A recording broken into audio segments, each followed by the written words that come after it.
இங்கு வசனத்தை படிக்கிறோம். ஆகிலும் தேவனுடைய மனுஷன் இஸ்ரவேல் ராஜாவினிடத்திலே ஆள் அனுப்பி,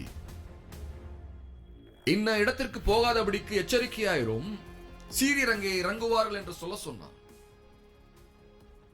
அந்த நாட்களிலே ட்ரோன்ஸ் கிடையாது, அந்த நாட்களிலே ரேடியோ வேவ்ஸ் கிடையாது, சிக்னல் அனுப்பி ரெஸ்பான்ஸ் எடுக்கிறதுக்கு,